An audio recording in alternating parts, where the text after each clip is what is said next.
என் செல்ல பிள்ளைக்கு இந்த பிரித்யங்கராவின் அருளும் ஆசீர்வாதமும் முழுமையாக கிடைக்கட்டும். ஓம் சகல நாயகியே போற்றி. ஓம் சர்வ பிரித்யங்கரா தேவியே போற்றி போற்றி. என் செல்ல குழந்தையே, இன்று உன் வராகி அம்மா உனக்கு ஒரு நல்ல விஷயத்தை சொல்வதற்காக வந்திருக்கிறேன். என் தங்கமே, நீ யாரை நேசிக்கின்றாயோ அவரின் உண்மையான மனநிலையை தெரிவிப்பதற்காக வந்திருக்கிறேன். என் குழந்தையின் மனதிற்குள் ஏகப்பட்ட குழப்பங்கள் இருந்து கொண்டிருக்கிறது.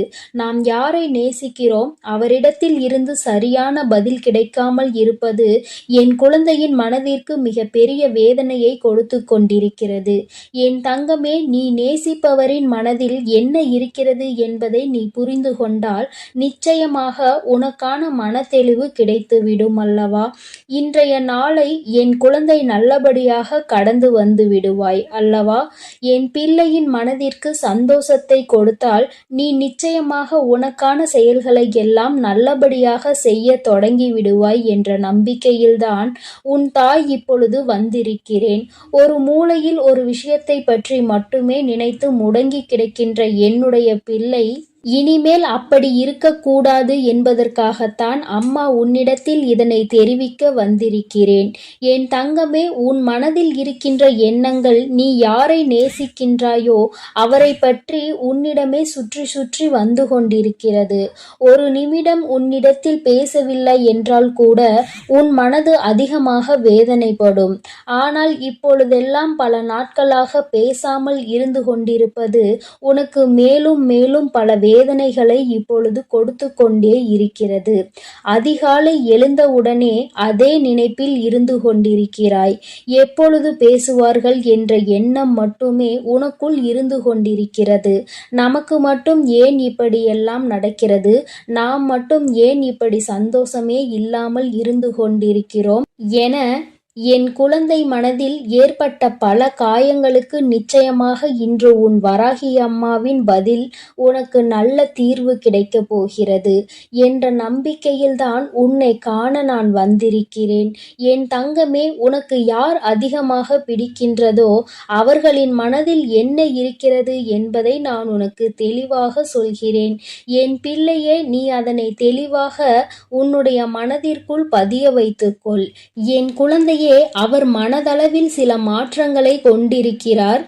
என் பிள்ளை அதை உணர்ந்தால்தான் ஆரம்ப கட்டத்தில் நாம் இல்லை என்றால் வாழ்க்கையே இல்லை என்று சொன்ன உதடுகள் இப்பொழுது நீ இல்லாமல் போனால்தான் நான் சந்தோஷமாக இருப்பேன் என்று சொல்கிறது என என் குழந்தைக்கு அது மிக பெரிய வேதனையை ஏற்படுத்தி தந்திருக்கிறது. என் தங்கமே, நீ ஒன்றை மட்டும் புரிந்து கொள். அவர்கள் மனதில் இருக்கின்ற எண்ணங்கள் என்னவென்று தெரிந்து கொண்டால் நீ இது போன்று ஒருபோதும் சிந்திக்க மாட்டாய். என் தங்கமே, அவர்கள் மாறிவிட்டார்கள் என்று நீ நினைக்கின்ற நேரத்தில் ஒன்றை புரிந்து கொள். சில சந்தர்ப்பங்களும் சூழ்நிலைகளும் வாழ்க்கையில் ஏற்பட்ட அடிகளும் வேதனைகளும் அவர்களை இப்பொழுது மாற்றி இருக்கின்றது. தானாக எந்த மாற்றங்களும் நடக்கவில்லை.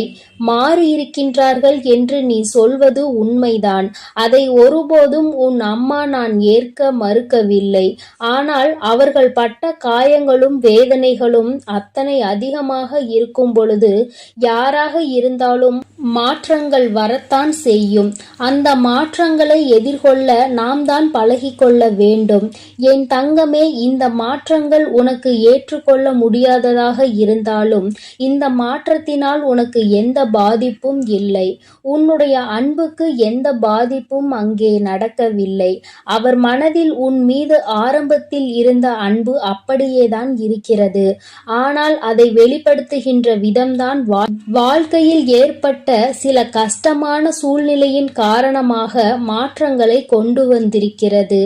அதிகமாக இல்லை, ஆனால் அதன் பிறகு பேசுவதற்கு அதிகமாக தொடங்கிவிட்ட பிறகு கருத்து மாறுபாடுகள் அதிகமாக வர தொடங்கி இருக்கிறது. சில நேரங்களில் கருத்து மாறுதல் ஏற்படும் போது இது நமக்கு உகந்த வாழ்க்கைதானா என்று நீ கூட சிந்தித்து இருக்கிறாய். ஆனால் நீ நேசிக்கும் நபரோ உன்னுடைய துணையானவரும் ஒருபோதுமே இந்த வாழ்க்கை நமக்கு சரியானது இல்லை என்று சிந்தித்தது கிடையாது. வார்த்தைகளை கோபத்தில் அதிகமாக விட்டாலும் எந்த ஒரு சூழ்நிலையிலும் நீ எனக்கு வேண்டாம் என்று அவர் ஒருபோதும் நினைத்தது இல்லை. என் குழந்தையே, நீ கூட அவசரத்தில் ஏன் தான் இந்த வாழ்க்கையை தேர்ந்தெடுத்தோமோ, எதற்காக இந்த வாழ்க்கை எனக்கு இத்தனை கஷ்டத்தை கொடுத்து விட்டது, நான் எடுத்த தவறான முடிவினால்தான் இப்பொழுது அனுபவித்துக் கொண்டிருக்கிறேன் என்று நினைத்திருக்கிறாய். ஆனால் உன்னுடைய துணை ஒருபோதும் அப்படி நினைத்தது கிடையாது. அவரினுடைய உணர்வுகளுக்கு உன் வராகி அம்மா நான் நிச்சயமாக மதிப்பு கொடுக்கிறேன். அவரினுடைய எண்ணங்கள் என்ன தெரியுமா? நாம் எத்தனையோ கஷ்டப்பட்டு இந்த வாழ்க்கையை அடைய நினைக்கிறோம். ஆனால் நம்முடைய சூழ்நிலை இப்பொழுது சரியில்லையே. இந்த வாழ்க்கையை நாம் எப்பொழுது அமைத்து கொண்டால் நம்முடைய எதிர்காலம் நன்றாக இருக்குமோ, நம்மை நம்பி வந்தவர்களை நாம் சந்தோஷமாக வைத்து பார்த்து கொள்ள முடியுமோ என்ற அச்சத்தில்தான் இப்பொழுது உன்னை விட்டு சிறிது தூரம் விலகி நின்று கொண்டிருக்கிறார்கள். உன் மீது அதிக அன்பு கொண்டதால்தான் இந்த பிரிவு ஏற்பட்டிருக்கின்றது என்பதை நீ புரிந்து கொள்ள வேண்டும் என் தங்கமே. அம்மா சொல்வது, யார் உன் மீது உண்மையான அன்பு வைத்து சந்தர்ப்ப சூழ்நிலையினால் பிரிந்து நிற்கின்றார்களோ அவர்களுக்கு மட்டுமே பொருந்தும் என்பதையும் நீ புரிந்து கொள்ள வேண்டும்.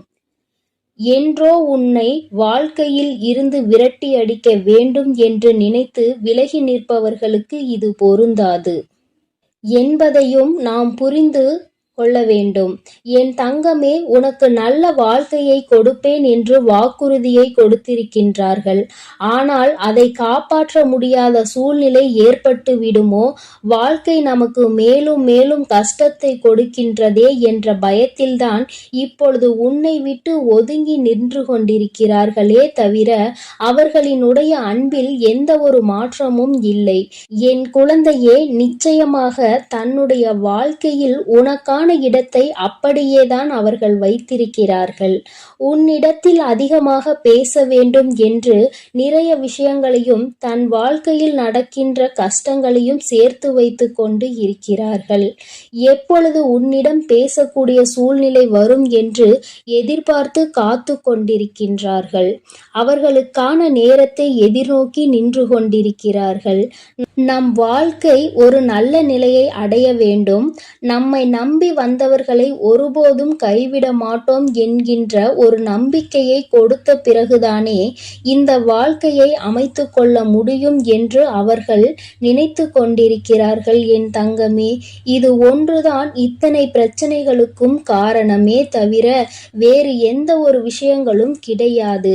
என் பிள்ளையே, நீ மாறிவிட்டாய் என்ற ஒரு வார்த்தையை மட்டுமே மனதிற்குள் வைத்து கொண்டு பிரச்சனைகளை உருவாக்குவதை விடுத்து மாற்றங்களுக்கு காரணம் என்ன, எந்த விஷயத்திற்கு நாம் அவர்களோடு துணை நிற்க வேண்டும் என்பதையெல்லாம் மனதிற்குள் புரிந்து கொண்டு அதன்படி நீ நடந்து கொள்ள வேண்டும்.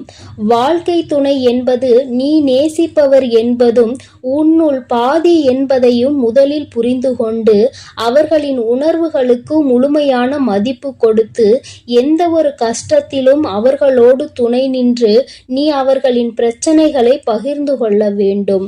உன்னுடைய கஷ்டங்களை நான் பகிர்ந்து கொள்கிறேன் என்ற நம்பிக்கையை அவர்களுக்கு கொடுக்க வேண்டும். எந்த ஒரு சூழ்நிலையிலும் உங்களுக்கு ஏதேனும் பிரச்சனை என்றால் அதில் என்னுடைய பங்களிப்பு இருக்கும், எந்த ஒரு கஷ்டத்திலும் நான் விலகி நிற்க மாட்டேன் என்ற நம்பிக்கையை உறுதியாக நீ அவர்களுக்கு கொடுக்க வேண்டும். என் தங்கமே, இப்பொழுதெல்லாம் உறவுக்குள் எதிர்பார்ப்பது நம்பிக்கை மட்டும்தான். அந்த நம்பிக்கை என்ற ஒன்று முழுமையாக கிடைத்துவிட்டால், அவர்கள் ஆழ் மனதிற்குள் அது பதிந்துவிட்டால் அதன் பிறகு நிச்சயமாக பிரிவு என்ற ஒன்று யாருக்குமே ஏற்படாது. என் பிள்ளையே, உன் வாழ்க்கையில் இனிமேல் நடக்க இருக்கின்ற சில நல்ல நிகழ்வுகள் எல்லாமே இந்த வராகி அம்மாவினுடைய ஆசீர்வாதத்தோடு நல்லபடியாக நடக்கப் போகின்றது. யாரோடு உன் வாழ்க்கை நல்லபடியாக அமைய வேண்டும் என்று நினைத்தாயோ அந்த வாழ்க்கை நிச்சயமாக அமையப் போகின்றது. இத்தனை நாள் தேக்கி வைத்திருந்த அன்பினை ஒட்டுமொத்தமாக உன்னுடைய உயிரானவர் உன்னிடத்தில் வந்து காட்டப் போகின்ற நாள் நெருங்கி வந்துவிட்டது. எந்த ஒரு சூழ்நிலையிலும் இனி உன்னை விட்டு பிரியாத நிலைமையை ஏற்படத்தான் போகின்றது. நீ காலம் முழுவதும் இத்தனை நாள் பட்ட கஷ்டத்தையும் அனுபவத்தையும் சேர்த்து வைத்து சந்தோஷமாக வாழ வேண்டும். என்ற மன உறுதியோடு வாழத்தான் போகின்றாய். எந்த ஒரு சூழ்நிலையிலும் உன்னுள் இருக்கின்ற இந்த நம்பிக்கையை மட்டும் கைவிட்டு விடாதே. உயிரான உறவாக இருக்கும் பட்சத்தில் அது உன்னை விட்டு வேறு எங்கும் சென்று விடாது என்பதில் மட்டும் எப்பொழுதும் நீ கவனமாக இருந்துவிட்டால் போதும். யார் முன்னாலும் எந்த சூழ்நிலையிலும் உன்னுடைய உயிரான அந்த உறவை விட்டு கொடுக்காமல் நீ சந்தோஷமாக இருக்கின்ற பட்சத்தில் நிச்சயமாக இனி உன்னுடைய வாழ்க்கை உனக்கு சொர்க்கமாக மாறும் என்பதை நினைவில் வைத்துக்கொள் என் செல்ல குழந்தையே. அதனால் நீ எதற்காகவும் கலங்காதே, எதை நினைத்தும் வருந்தாதே. நான் உன்னோடுதான் இருக்கிறேன். என்னுடைய அருளும் ஆசீர்வாதங்களும் உனக்கு எப்பொழுதும் முழுமையாக கிடைக்கும். ஓம் சகல நாயகியே போற்றி. ஓம் சர்வ பிரித்யங்கரா தேவியே போற்றி. எண்ணம் போல் வாழ்க்கை, எண்ணம் போல்தான் வாழ்க்கை. என் அன்பு குழந்தையே, பிரித்யங்கரா வாக்கு பிள்ளைகளுக்கு இந்த தாயின் ஆசீர்வாதம் முழுமையாக கிடைக்கட்டும்.